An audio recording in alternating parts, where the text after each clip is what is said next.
What is your official name? Susan? Susan Lynn Pyles. Okay, and what year were you born, Susan? I was born in 1951. Such a child.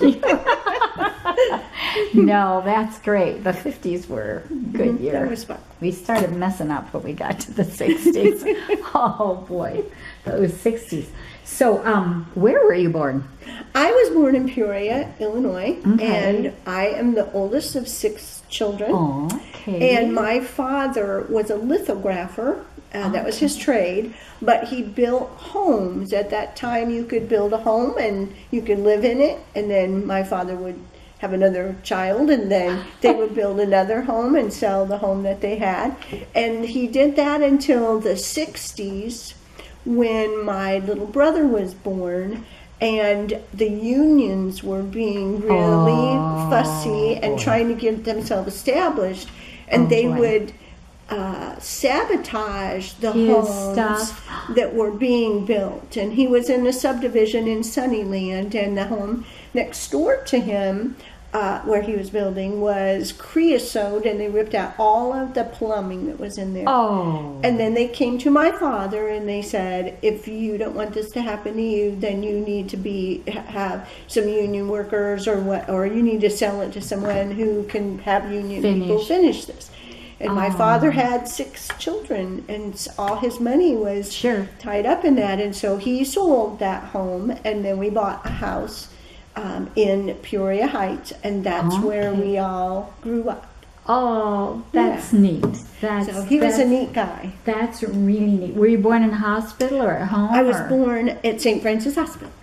Okay, you have not come very far from your very beginning. That's great. That's really great. So, you went to Peoria Heights High School? Did you graduate? No, Peoria Heights was its own village, but so was Richwoods Township. And so we had our own grade schools. We had a grade school, Monroe Avenue, that was built, that went to 6th grade. Okay. And then then we had Kelly Avenue School, which was up in the Heights across from where Pabst Brewing Company was. I know where that and is. that went to 8th grade. And so when you got to 7th and 8th grade, you had to go up there. And together, Richwoods Township and the village of Peoria Heights built Richwoods High School. Okay. And then shortly after I think it was probably 4 years, maybe 3 years, the township annexed into Peoria. Okay. So I went to Richwoods High School for 2 years. And then my brother was graduated. Well, he couldn't go there anymore. They made the Peoria Heights kids go to Woodruff. And so I just thought it'd be easier if we were both in the same school for my family. And so I transferred to Woodruff as well, which was really interesting in the 60s. I bet. It was very interesting. And I went to school with Dan Fogelberg. You did? Yes, he was in my graduating class. And my brother was he musical then? Yes, he would play his guitar during art. They'd go outside to draw, and he'd take his guitar with him. And he was a really nice guy. Really, really nice guy. He never could come back for any of the class reunions. It just didn't fit within his schedule. He traveled so much there. So, so that was very fun. You started to say my brother. Yeah. My brother was in the art class with Dan. Him. Yes. With him. Yeah. Oh, that was fun. So then what did you do after high school? So after high school, I went to work. I worked at Sandy's while I was going to high school. Okay. And tell what Sandy's is. And Sandy's was a fast food restaurant, kind of like McDonald's. Yes. And there was one on McClure Street, not too far from Peoria Heights, and I worked there, where I met my first husband. Okay. And then I got married, and then I went to work for the Kroger Company. Oh, you did? Wow. Yes. And I worked for Kroger's for 18 years. And were they in Peoria? Yes. And what was your job? When I started, I was a checker. Okay. But I have a lot of energy. Yes, you do.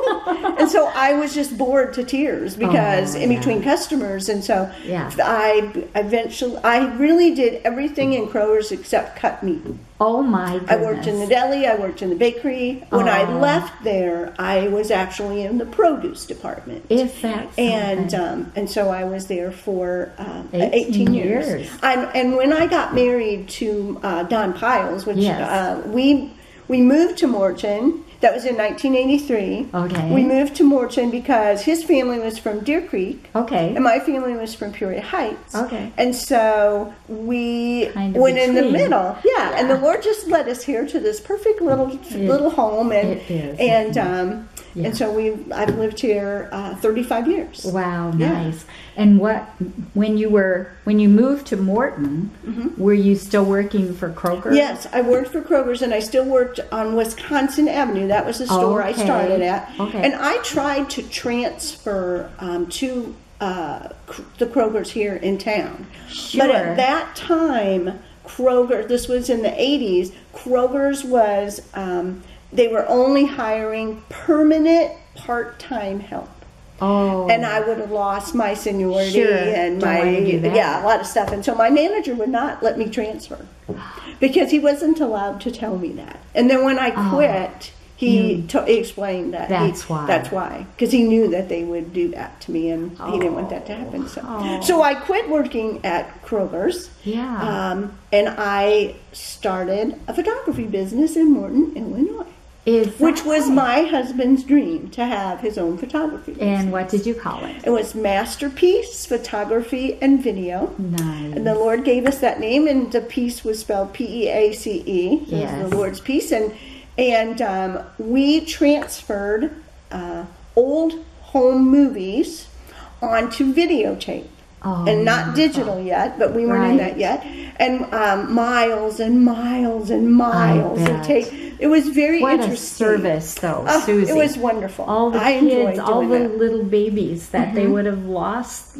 Yeah. So that was great. So we did that, and my husband was a photographer, and then I learned photography as well, because then when I worked, and at one time I employed 5 young ladies. And so we had a great time taking pictures. And, yes, you did. And my girls, when they came to work for me, they were mostly high school girls. And I would make them do the books because most of them didn't know how to do books. And it would be on a spreadsheet. Sure. And they would have to figure out what we spent on things and how much money we took in and where that came from. You were training. And do that. And so...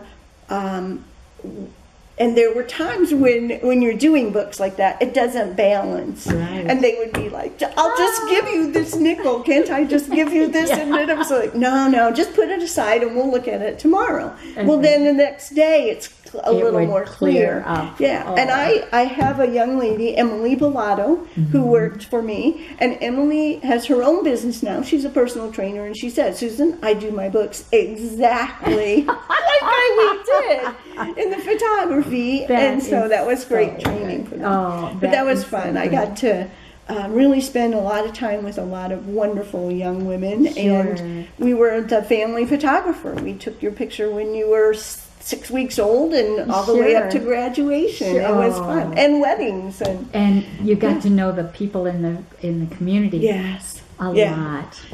It was fun. How, sort of like Tremont's sort of in the middle, how did you pick Morton? This is just where the Lord led us. So we prayed about that a lot, where we should live. That was good. So we bought a home on East Avenue, and we bought it contract for deed for the first 5 years, and then we got a loan. So that was the Lord just opened that door. The man and his wife were going to, they retired, and they were traveling the United States in a camper. Isn't that so it was great. So you were a monthly check coming into them. It was finance their travels. That's great. Yeah, that's great. Fun.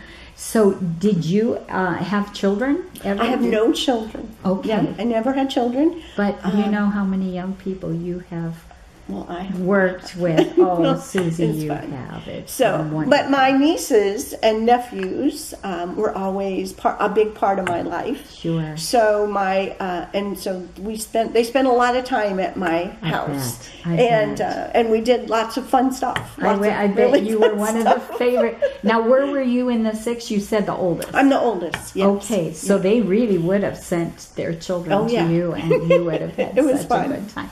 Plus, Morton's a great town to, that's really good. What impressed you about Morton when you guys moved here? Were the things that you sort of noticed? Well, when we came here, my brother-in-law, and my father-in-law had a trucking business. Okay. And it was Pyles Trucking, and they operated out of Deer Creek, Illinois. And they hauled a lot of things from manufacturers, Morton Buildings, sure, and Core Construction, those different companies. Sure. And one of the things that he always said was that people in Morton honored hard work and commitment. And so even though you kind of got the impression, I think sometimes that if you weren't apostolic or you didn't fit into there or that, but my brother-in-law was saying, you know what, you come in, do a good job, and the people in Morton respect that, and the business people, and then they'll recommend you to someone else. Mathis Kelly, or Mathis Lumber, he hauled a lot of things into that. For them. Yeah, for them. So, what do you like? What were some of the fun things that you liked about Morton? What did you and Don do when you moved to Morton? Like on a Friday, like on a Friday night, what would you? Well, he'd probably be at the football games, photographing things. You know what? He really didn't start that until he retired from Caterpillar because he worked at Caterpillar. I didn't know that. Yeah, he worked at Caterpillar 35 years. Oh, wow. And so we did weddings on the weekends, a lot of weddings that we did. And he did not have time really to start doing that, the sports stuff, until he retired from Caterpillar. Yeah. Okay. So during the time that we had our photography, we did shoot pictures for Morton Youth Baseball Association and the Soccer Association and all of those. And so you got to meet all these wonderful families and their children. And that was fun. We really enjoyed it. And made some really good friends. We did. I'm sure you made some really good friends. So I do know that there were a lot of gospel groups that came through Morton. And so a lot of times, if we weren't doing a wedding on Saturday night, you could go to First Mennonite church, and you could go the Assembly of God. Now they had the Baptist church; they had groups that came in as well. True. And so we would go to those concerts when those were available. Yeah. And we had really great people who came through our town. Yes, because I remember I didn't know much about Southern Gospel. Gold City came. Oh yeah, that's right. And they performed at the high school, and I went, and then I mentioned it to somebody that knew about Southern Gospel, and they went, "Whoa, you got to see Gold City there!" Like, whoa, the gold standard. Yeah, and the Couriers came through all the time. Those were a really great group. They were from Pennsylvania. Yeah. That is true. Morton's kind of famous for getting big. I know Keith Green came here and performed in this area before he died. And wow. Yeah. So that was one fun. Yeah, that was fun to do that. In '83, the downtown theater would have been gone already. Yes, it was. Was the other theater out in the field open at that time? I think it was. I think that was open out there. Yeah. It seems like it was. Do you remember when Baskin Robbins was out there? Yes. Then see, after church on Sunday night, that was a hopping place. Everybody went out to Baskin Robbins and got some ice cream. Yes. And what a great family that ran that. They were really, they did a really good job. My kids used to make me ill by ordering bubble gum ice creams. Like, oh, yuck. Ooh, there were 31 flavors. It was awesome. I know. It was fun. It's very Those little pink spoons that you could taste. That's exactly right. Oh, yeah, that was a great place. Was really fun. So when you first came to Morton and you got to know the town a little bit more, were there any things about it that sort of impressed you more than others, or things you were surprised at? Well, you know what? It was really nice. Our downtown, the shops that were downtown, the stores, were the hardware store that was down there. You could just go in and Wayman's Hardware. And you could go in, and if you could just say, okay, well, this is what I need. I don't know how to do this. And they would give you the part. He would explain it to you, and then, you know, you could go. And then if you had to come back, he would but they were wonderful. In fact, I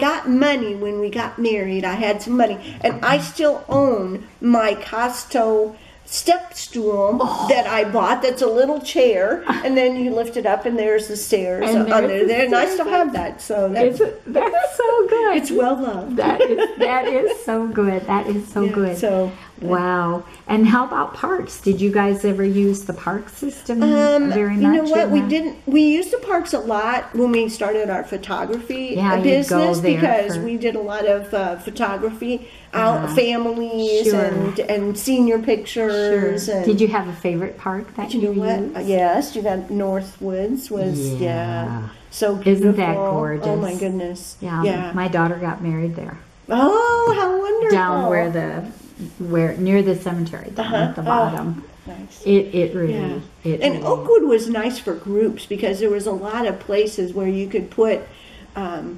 Bunches. Yeah. So, I mean, the largest picture that I ever took was 127 people. Ho, ho, ho. What group was that? Was it? Yes. The Zobrist family. They said we need to interview Bud Zobrist. Oh, yes, Bud Zobrist has lots and lots of stories about growing up here. Yeah, so the downtown, Witsig's was wonderful, and you could go in and you could shop locally. That was nice. And there would be sidewalk sales. That was a lot of fun to have that. Yeah. So one of the things that Don and I did while we were here, it's through our church, was we visited the nursing homes a lot. And so we would go in and maybe have a service on Friday night where we would just play games or do trivia or sing. And then Don and one of the other fellows from our church, and then the wives would go as well. And we would hold Sunday service at Morton Terrace. Nice. Every week, and so that was. So do you play the piano or anything? I do not. I barely can play the radio.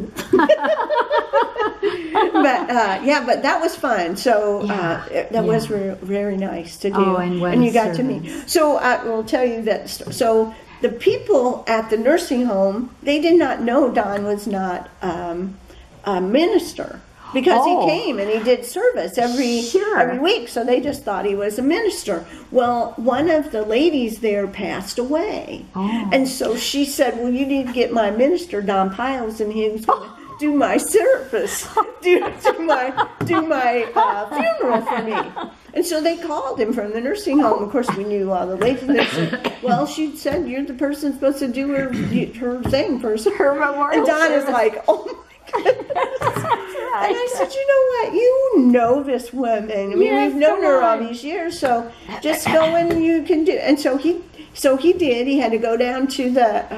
I think I went with him just for moral support because he was so nervous, and so he had to. There was. And she was quite up there in years, so there wasn't a whole lot of family there. But he did the service. He did a really good job. Nice. And they gave him $50. And then we went to the cemetery, and he just read out of the Bible. And then everybody dust to dust. And that was it. Yeah, but they thought he was a minister. I mean, he'd been coming there servicing to them. Sure. It's like the Lord made us all ministers. So. It's true. Yeah. So that was fun. But we had a lot of good times in the nursing homes. We went to Morton Terrace, and we went to Morton. We went to Restmore. Right. And that was a lot of fun. What's the other one? Morton Terrace. Morton Terrace and Norton Villa. And Morton Villa. Yeah. Oh. So that was fun. So one of the things we would always do, this time of year, is we would go on Sunday night, maybe, we would take fresh tomatoes that we grew.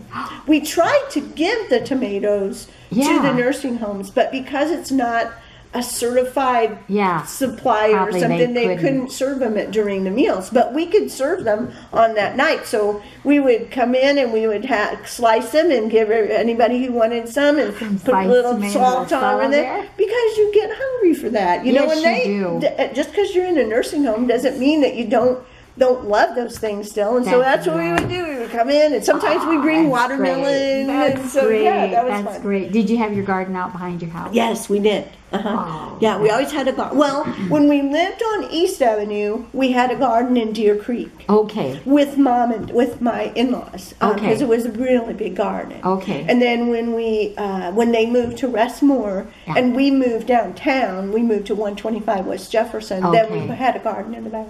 Nice. Yeah, that's so that the was one great, I was thinking about. So, that was a great. It was fun. So you came in '83 because I was trying to think. So this library would have been built. The first part of this building. Part was, So did you ever use the downtown library? You guys were already here. Yeah, when I came. That's what I thought. Yeah. So I don't remember the downtown. I know where it was, and then it was used for various things over the course of the next few years. I know Mrs. Harvey, Sheila had her pottery in there during festival a couple of times. Yeah. In that spot where the coffee shop was. So, that's the part that is where I started, and it's where. Before I started at the library, it was because I came in '80 and started there in '81. So came in June of '80 and started in March of '81 at the library. But okay. So what other parts of the town did you really like? Now you said you went to church. What was your church? I went to Morton Assembly of God. Yes, okay, which is now. Elevate. So and Pastor what was his name? Sharon and Jack Malone. Yes. Sharon and Jack, and he was a very vibrant personality. Yes. And he would do all kinds of things to promote people coming to his church. He had a hot air balloon come and live there once, and the town ended at the church. Right. And so that was the last space. So you didn't have any houses in the back or around that at all. Right. And the soccer fields were just a big empty field. In fact, I think they were still planting in that field at that time. So I think you're right. But we went to the Assembly of God Church, and there was probably 400 people at that church at that time. Yes. Yeah. I remember. Sharon played.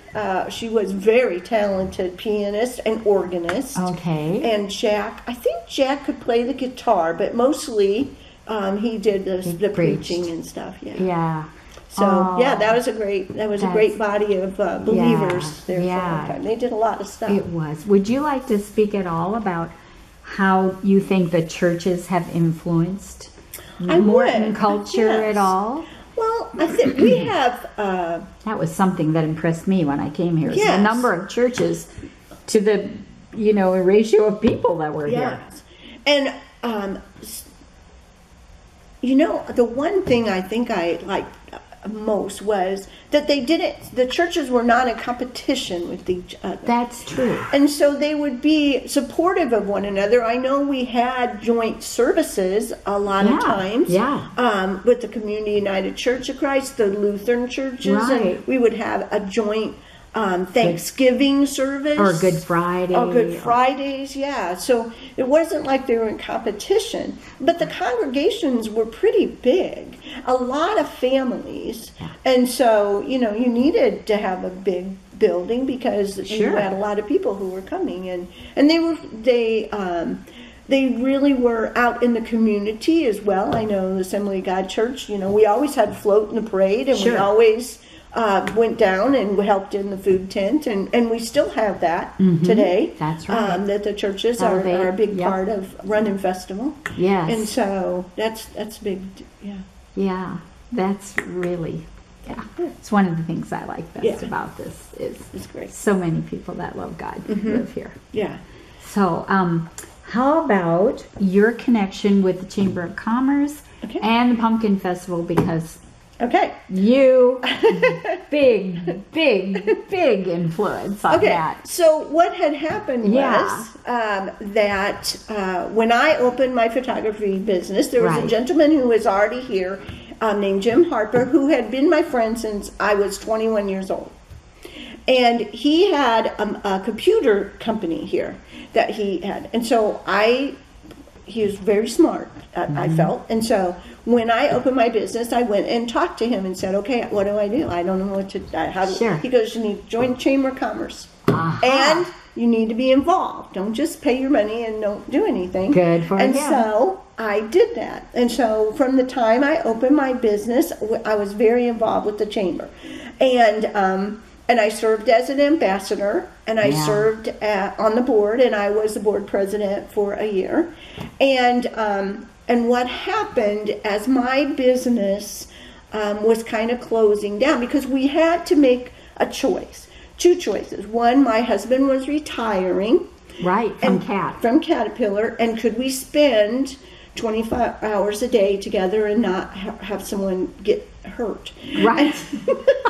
And so that was retired husband syndrome. Yes. And the other thing we had to decide was, at that time, digital was coming in. And cameras were coming digital. We were making VHS tapes, but people were now going to DVDs. Yes. And so we had to make a choice. Either we were going to have to make an investment and step into that, or if we weren't going to be, say, working together, then we could just do the still photography, which we already had digital on that. Sure. And so at that time, the Chamber of Commerce was looking to hire an events coordinator.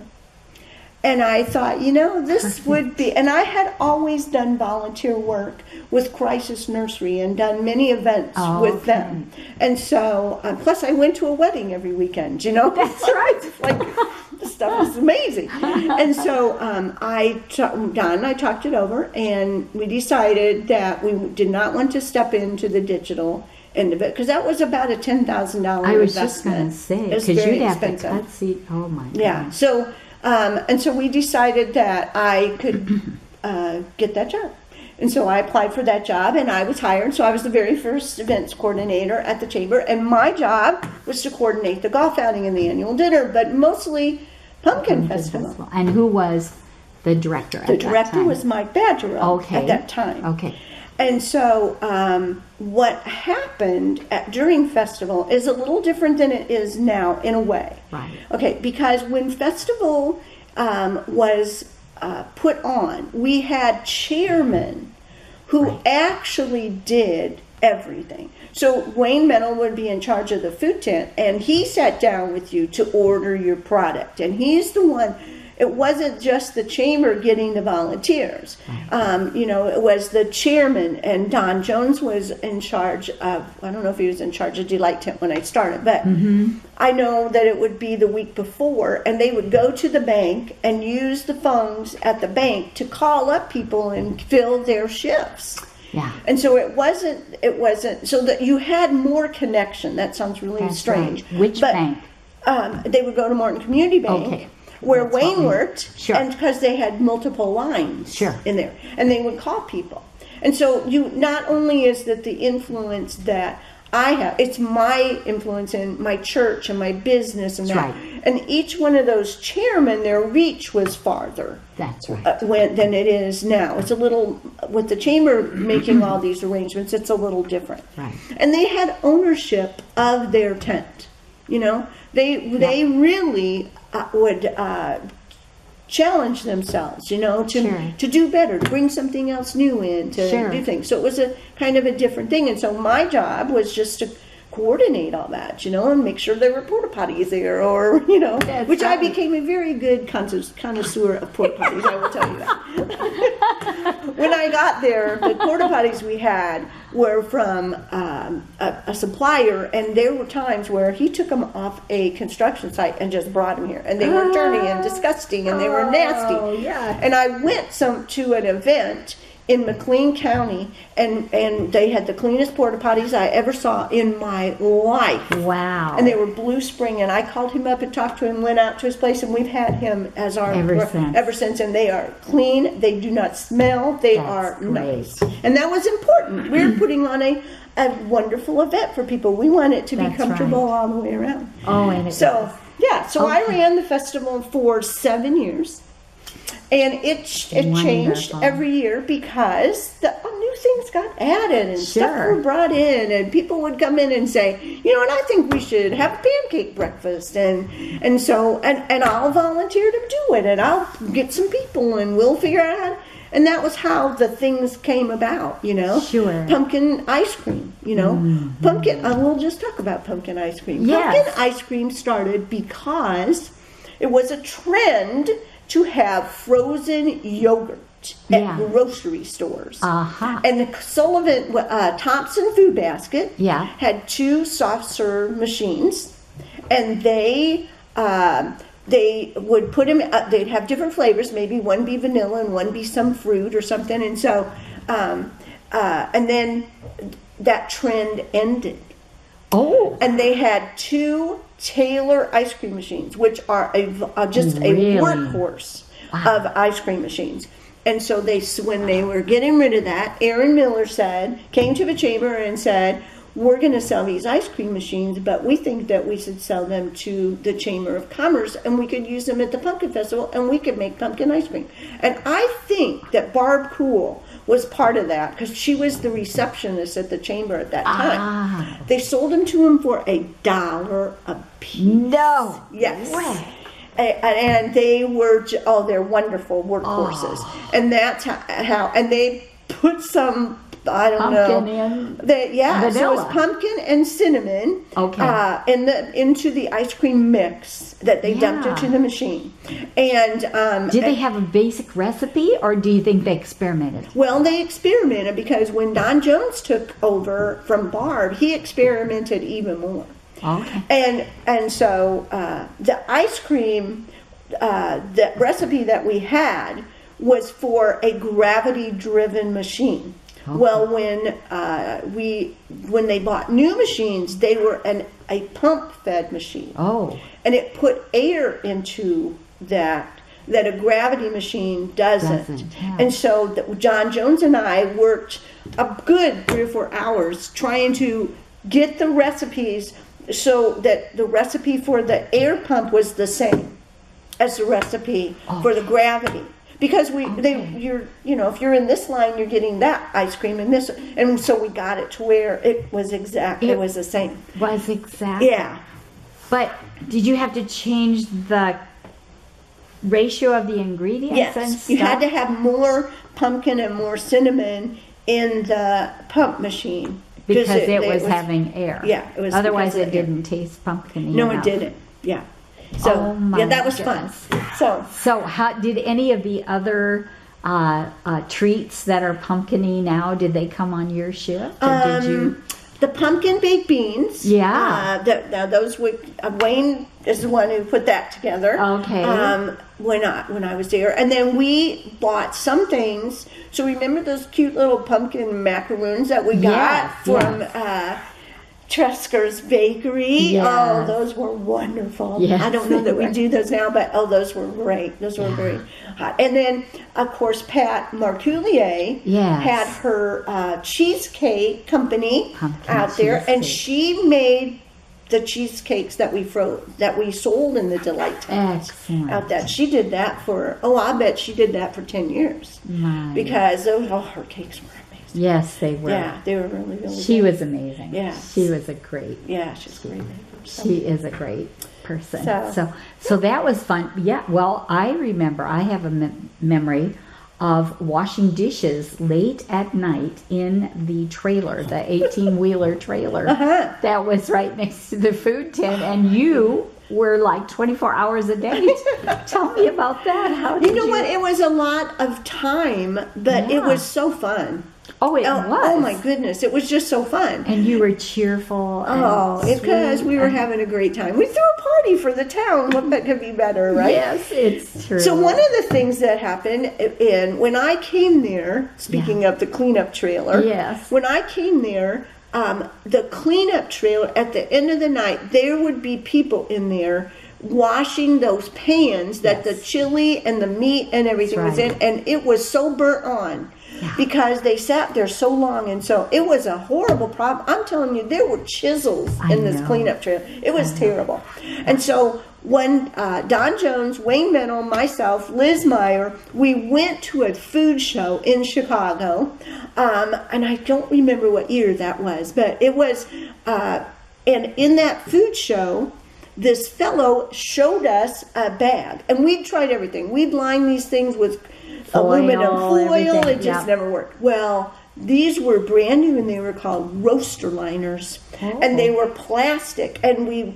could sit them in the roaster, and then the food wouldn't get all along the side of it, and so that was heaven. And so we bought some from him, and they were called pan liners, and they came in various sizes. And the first festival that we had, oh my.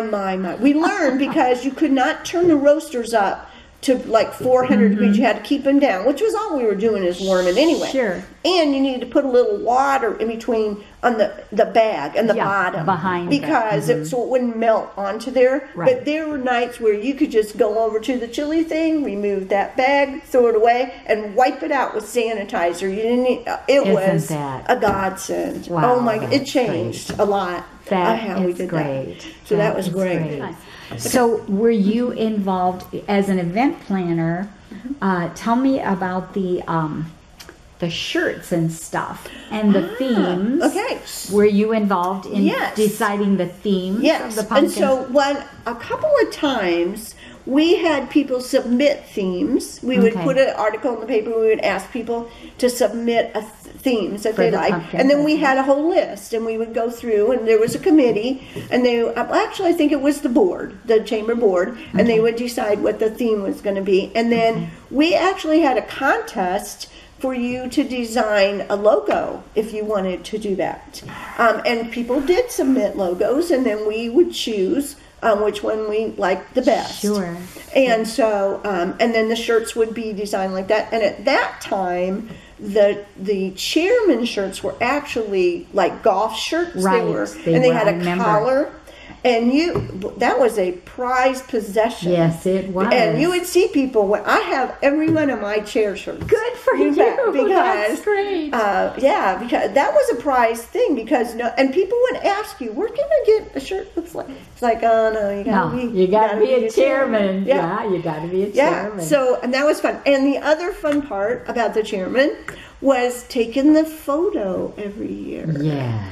And so, as the theme would put it, I always tried to find a different place to have the photo taken. So, I remember in one of them, we went over to a house on 3rd Street. She had this fabulous porch, and we sat everybody around, and we took all their. It was great, and we were at the swimming pool when it was the theme was about Yeah. And so taking those pictures in various places, that was very fun.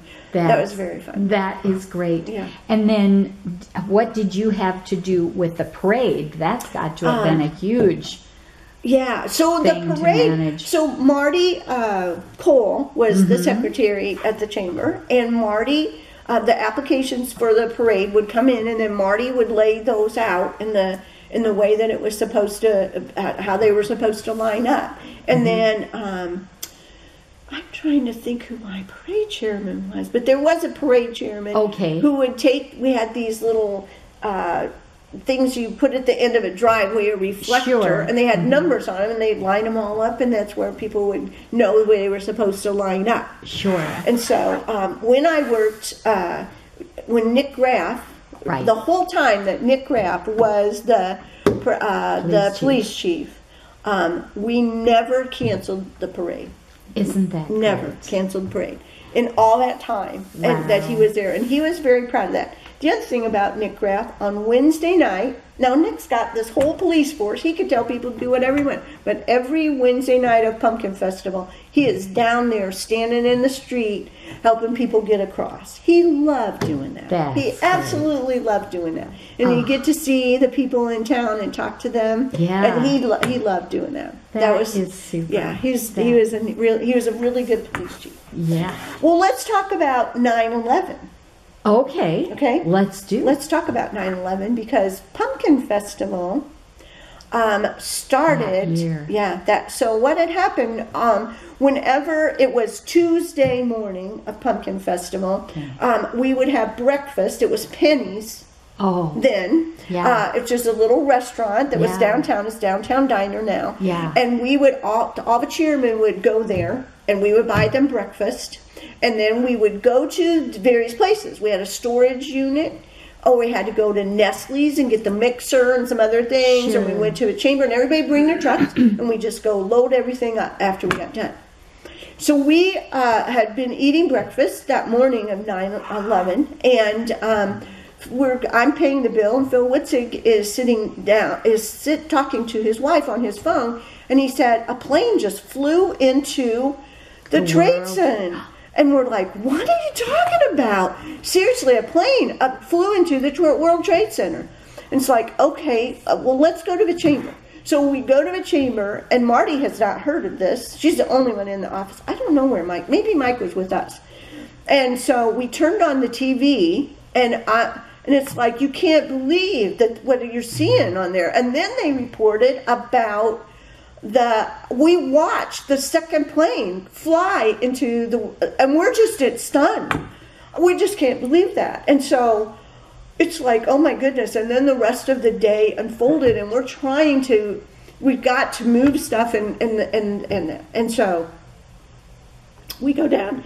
Tim Merriman is here. He's already got his carnival mostly set up. And so he says, so we go down and we just get everything placed. Like, guys, we just got to get this in place. We can't do anything about this. And all the planes quit flying. Yeah. Okay. Right. It was actually the year of a banjo bash.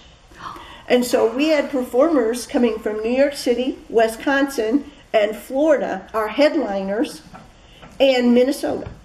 And so it's like, oh my goodness. So we get the food, we get everything set up, and it's probably 6 o'clock at night, and Don Roth. On Tuesday. And Don Roth comes in and says to me, so what do you think we should do? You know, we're having a celebration. Our nation is in. I said, we're doing this. Yeah. We are doing this. They don't get to win. No. This is what this is about. That's right. This is what we're about, and we are going to do this. And so Phil Cool called his performers that were coming and said, listen, because there's no planes flying. No. And so he said, we totally understand. You know, don't worry about it. If you can't come, don't worry about it. Every one of those headliners drove here. Wow. From New York City. The guy that was in Florida, he was actually had to perform till 8 o'clock that night, put his family in the car, and they drove here from Florida. He was in Orlando and drove here to get here that day. Wow. And so when we opened Wednesday, you know, we had the ceremony like we have, and we had a moment of silence, we had a prayer to thank the Lord for our country and our town. Sure. And so then there was a discussion because normally the American Legion leads the parade with their honor guard. Okay.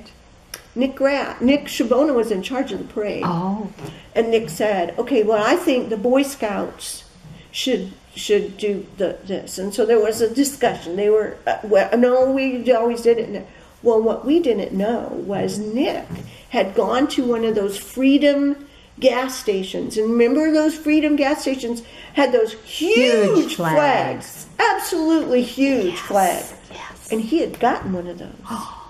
And he got the Boy Scouts to carry this flat and walk down the street. And so the Legion was in front of them, and then the Boy Scouts were carrying it. It spread the whole street. It took up the whole street and brought that down in front of everybody. I remember standing in total silence. Yeah.